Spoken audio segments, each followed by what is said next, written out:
Good morning. What's going on? How you doing today?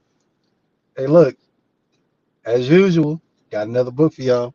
So there's a book called "It's Your Ship," and it's by a guy named Mike Abrashoff. Right? He was a captain of a Navy destroyer, and this man has some really good points in this book in the subject of leadership. All right. Now, the one quote I want to talk to y'all today about, he got a whole chapter called "Look for results, not salutes." Look for results, not salutes. Now, look, we're talking about salutes in a metaphorical term and the physical term. All right. Now, if you really thought about it, right? Like we've all had a leader or we had a young leader who we were in charge of, and they saw everything as disrespect. Your tone was too loud, disrespect. Uh, the way you're wearing your uniform is disrespect. The way you came in that door was disrespectful. Like I see everything is disrespectful, and the only thing I can think of that related to is in MRT. We have this little thing called the anger glasses, right? When you put these angry glasses on, everything you see makes you angry. Like everything, it's like just everything. Like that tree over there is really making me grind my gears, or that group of ducks are really, it's really getting under my skin. Like anything can make you angry, right? Now, like back to that little young leader that sees everything as disrespect. Now, change that over to the salute part. Now, if you go out looking for something, all right, if you go out looking for something, you got to find it, regardless of how true or how false it is. If you go out looking for that one thing, you're not looking for evidence to contradict it. You're just looking for evidence for it. Then that's what you're gonna find. That's what you're gonna find. And in this chapter where he talked about, look for results, not salutes. If more leaders would go out there and they would indeed uh, have the motive of getting things done, and having leaders and young followers go out there and really hone those skills. Like if that was their driving motive, was like, hey, how do we make the team better?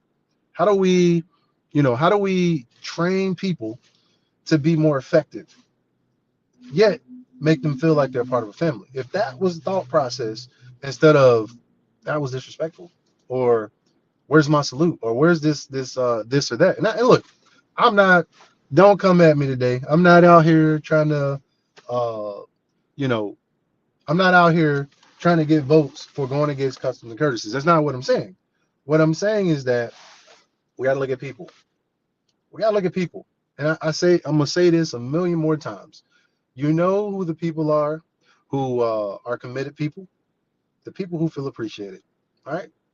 The people who feel appreciated. Those are the committed people. And what do I mean by committed people? I've given this example several times. Committed people really want to see the team win at any cost. They want to see the team win as long as it's legal, morally, and ethically right. They want to see the team win. They're gonna do what they need to do to get the team to win. Compliant people, they don't really care if the team wins or fails. The only thing they care about is my check in my account on the 1st and the 15th. Everything else in between there, we really don't care about it. All right. So that's what we need to take into account. All right. Start looking for those results. How can we get results? All right. He said something else that kind of got to me. He said you got some leaders out there who are really about saluting the people above them and sweating the people below them. I'm gonna say that one again. They're really about saluting the people above them and making the people below them sweat to get done, like riding the backs of other people. And we can't do that.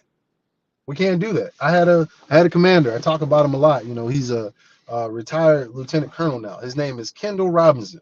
Kendall Robinson. He went to sergeant first class. He switched over. Now he's a retired lieutenant colonel.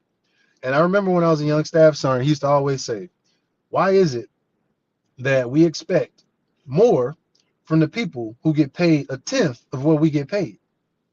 Why is it that we expect more from the people who get paid a tenth of what we get paid?" That makes no sense. That makes no sense. Like you have these young people out here, or these entry level individuals, and those are the individuals who people try to work the most. It shouldn't be that way. It shouldn't be that way. We got to figure out a way to make the system work without, making the people at the bottom work the hardest.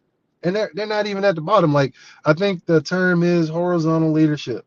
All right. Horizontal leadership. I think we need to get after that. All right. Let's get after some horizontal leadership. Like, how can we all be great together? How can we all feel like we're a part of this great thing here we like to call a team? All right. So look, get out there and look for results.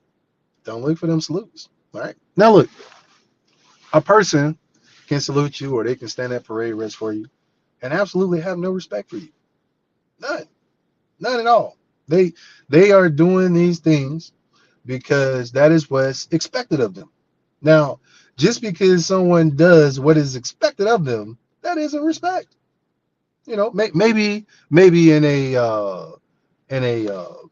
I don't know, maybe in a literal term, based upon something that was wrote in a book or something that somebody thought a while ago, but that person may not have any respect for you as a person because you don't have any for them. Okay? So go out there and make your team feel like they are part of the team. All right? Do things just because they're the right thing to do. All right? Okay. I'm gonna go ahead and get off of here. Hey, go check that book out. It's called This Is Your Ship by Mike Abrashoff. Great book, great book. Um, I'm gonna I'm gonna reach out to him and see where we can work out. I can't make no promises. I ain't got a whole lot of juice, but I'm gonna try to use the little bit that I do got. But I'm gonna definitely reach out to him. Great book. Go get it. It was a phenomenal book from the first page all the way to the very last page. All right, look, I'm gonna get out of here. Look, you're important, you matter, and don't let anybody make you feel as if you're insignificant. If you do, get into the inbox. We got people here to help you. All right. NCOPD Live is here to help you. Let's Talk About It is here to help you. The Women's Intentional Podcast is here to help you. Hey, look, and as always, life is a choice. I'm depending on you to choose well. Oz here signing out. I'll be talking to you soon.